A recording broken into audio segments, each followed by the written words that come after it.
Bonsoir, bonsoir à tous les négros et à toutes les négresses. Je viens devant cette caméra pour m'adresser à tous les citoyens africains. Pourquoi je veux m'adresser aux citoyens africains? Je veux m'adresser aux citoyens africains parce que les citoyens africains sont toujours esclaves dans leur tête. Il y a plusieurs sortes d'esclavage, s'il vous plaît. Aujourd'hui, nous sommes affolés sur la situation libyenne. Ce qui se déroule en Libye. Nous crions haut fort que oui, les Arabes libyens ne font que maltraiter nos frères et sœurs, ne font que vendre nos frères et sœurs. Oui, c'est vrai. C'est vrai, ils sont là nous maltraiter. Que disent nos dirigeants? Qu'est-ce qu'ils disent? Ils disent quoi? Qu'est-ce qu'ils disent, ces dirigeants? Mais je pense que les dirigeants africains sont muets. Les dirigeants africains, ils s'en foutent du peuple noir. Il faudrait que cela soit clair. Mais vous, le peuple noir, quand il s'agit des dirigeants africains, vous êtes prêts à empoisonner les citoyens africains. Vous êtes prêts à poignarder les citoyens africains. Vous êtes prêts à assassiner vos propres frères. Parce que tout simplement, vos frères ont insulté vos leaders, vous êtes prêts à les tuer, mais quand vous-même, vous êtes vendus, vous êtes sodomisés, vous êtes violés, vous êtes tués, assassinés, vos leaders ne parlent pas. Qui est l'esclave? D'ailleurs, on doit enlever l'esprit d'esclave dans nos têtes. Parce que nous sommes tous esclaves de nos leaders politiques, sans le savoir. Je mettrai un mouvement en place, c'est-à-dire je créerai une page spéciale. Cette page se nommera l'Afrique ou rien. A-O-R. A signifie Afrique. O veut dire où. R veut dire rien. Afrique ou rien. Pour lutter contre l'esclavage que nos leaders politiques exercent sur le peuple noir. Pour lutter aussi contre l'esclavage que le peuple français, non, le gouvernement français exerce sur nos dirigeants africains ainsi que les citoyens africains. Pourquoi je dis que nous devons lutter contre ces deux esclavages? On doit lutter contre ça. Pourquoi? Je tiens à vous dire, Ouattara, Laurent Gbagbo, Soro Diop, Blé Goudé, ils n'ont pas tué les Ivoiriens. Ils n'ont pas tué les Ivoiriens. Ils n'ont commis aucun crime contre l'humanité. Pourquoi d'autres seront étonnés pour dire oui, Alassane, Soro, Diom, Blé Goudé, Gbagbo ont tué des Ivoiriens? Ils n'ont pas tué des Ivoiriens. On doit pousser nos raisonnements très loin, nos réflexions très loin, parce que nous sommes très petites dans nos têtes. Pourquoi je le dis? Je le dis parce que sur la forme, nous voyons Soro, Diom, Alassane Ouattara, IB qui ont fait une rébellion en entraînant d'autres Ivoiriens pour venir attaquer la Côte d'Ivoire. Sur la forme, nous voyons Laurent Gbagbo, Blé Goudé avoir des miliciens pour pouvoir tuer certains partisans d'Alassane Ouattara. Ok, c'est bien beau, la forme. Mais et le fond? Parlons du fond. Parce que le coupeur de route ne peut pas aller faire du braquage s'il n'a pas un patron qui lui a fourni des armes. Le rebelle ne peut pas s'armer pour venir attaquer un pays s'il n'y a pas un patron qui l'envoie, qui lui donne de l'argent, qui le nourrit, qui lui donne des armes. Et qui était le patron de ces rebelles qui ont attaqué la Côte d'Ivoire? Mais le patron, c'est bel et bien la France, et précisément l'Élysée. Donc si le peuple ivoirien, si le peuple africain n'était pas esclavagisé jusqu'à leur moelle épinière, je pense que le peuple africain n'allait pas s'entretuer. Parce que les Blancs nous utilisent parce que nous sommes esclaves. Ils nous utilisent pour nous manipuler et déclencher une guerre entre nous. Et tant que nous ne comprendrons jamais cette technique d'esclavagisme, alors l'Afrique sera toujours en feu. L'Afrique sera toujours déstabilisée. L'Afrique sera toujours pauvre. Il faudrait que cela soit clair. Ce qui se passe à la CPI, si Gbagbo est Blé, si jamais, je dis bien si jamais, je touche du bois, mais si jamais la CPI parvenait à les condamner à prison à vie, ou bien à les condamner à un certain nombre d'années, ce ne sont pas les Ivoiriens qui ont condamné Gbagbo et Blé. Ça ne serait pas les Ivoiriens, mais c'est la France. C'est la France. Le négro, tellement il est esclave dans ses pensées, dans sa morale et dans sa moelle épinière, il prend un avion spécialement, il quitte l'Afrique jusqu'à venir témoigner contre ses propres frères noirs ici, chez les Européens, pour que le blanc condamne ces noirs. Mais pendant ce temps, nous dénonçons cette même barbarie en Libye. Qui a financé les Libyens? Mais ce sont ces mêmes blancs. Mais les blancs, ils sont tellement intelligents, ils sont tellement stratèges, ils ne veulent pas se souiller les mains, ils ne veulent pas se salir les mains. Ils préfèrent toujours se cacher derrière certaines personnes pour accomplir leur mission. Et si le négro, si l'homme noir n'a pas compris cette procédure de l'homme blanc, le négro restera toujours esclave. Avant, c'était les blancs eux-mêmes qui étaient sur le terrain, qui traquaient les noirs pour les attraper.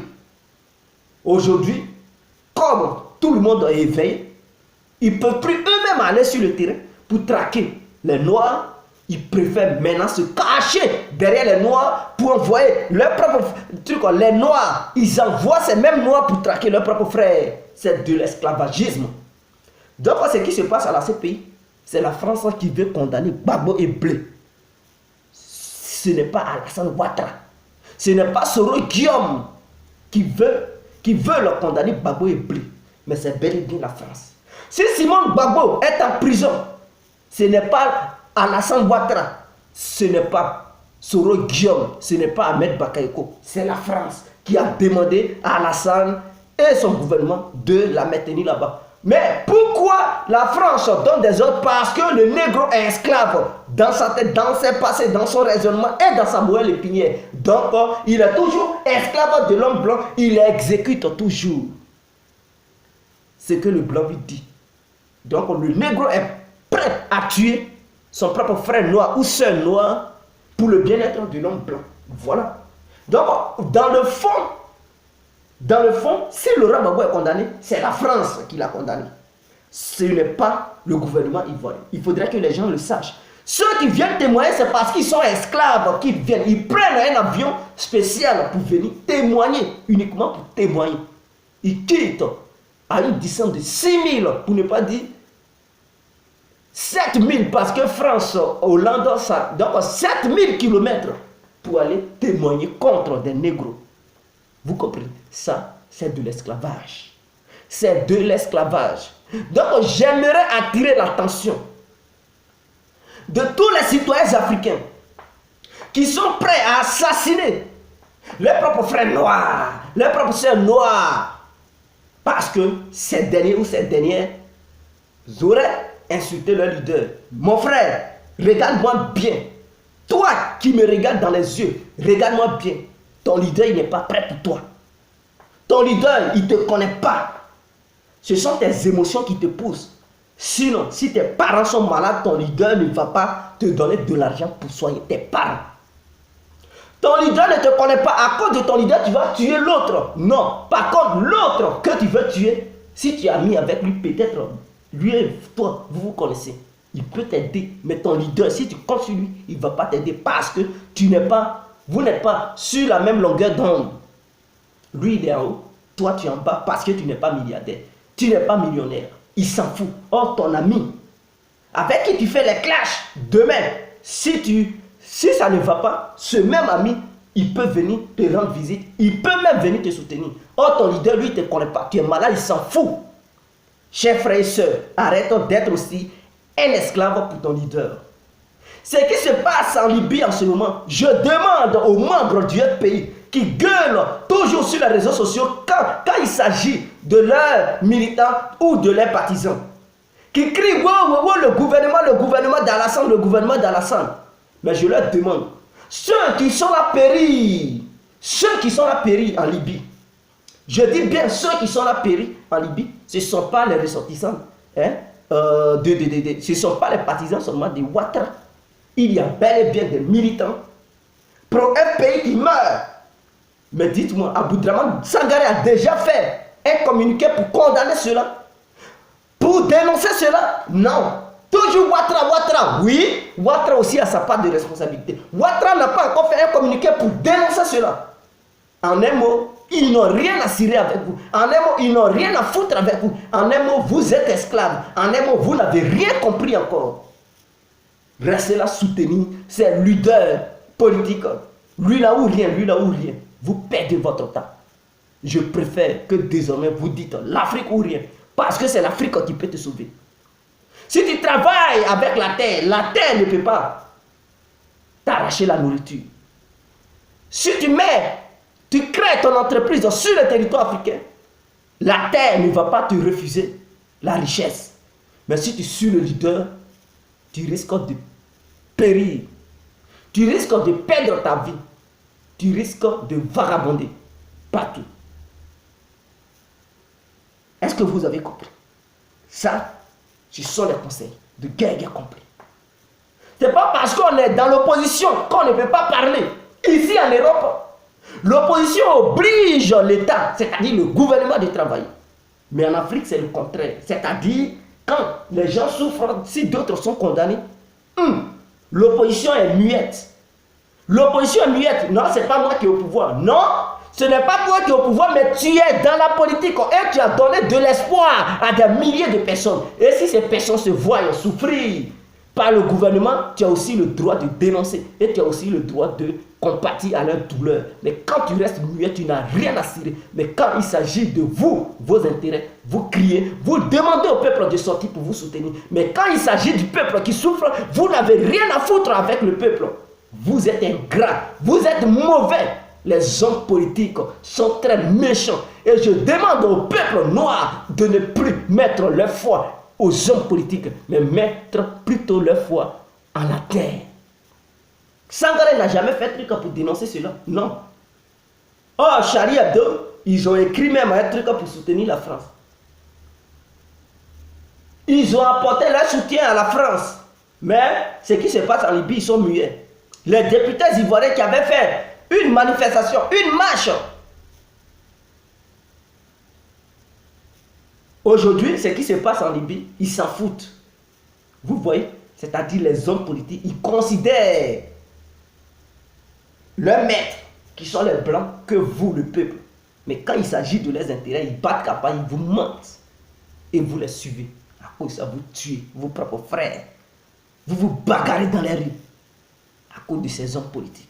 Chers frères africains et africaines, ressaisissons-nous. Rien n'est tard quand la vie se prolonge. Je pense que vous allez comprendre mon message. Mais pour le moment, ce n'est pas un direct. Je préfère stopper. C'est une petite vidéo. Mais le 26, je vais frapper très fort sur ce sujet. Je vais frapper très fort sur ce sujet. On va creuser le sujet et on va voir. Je vais créer la page. Le vendredi qui vient ici, c'est-à-dire après-demain, je crée la page. Le dimanche, on fait la première vidéo sur la page. Et c'est à partir du dimanche que nous allons maintenant faire la vidéo sur la page, la nouvelle page que je vais créer. Vive l'Afrique entière, vive l'éveil de la conscience africaine, l'Afrique ou rien. AOR, Afrique ou rien. Ciao, ciao, c'était l'incontournable Guerguer Comprenant. Ciao.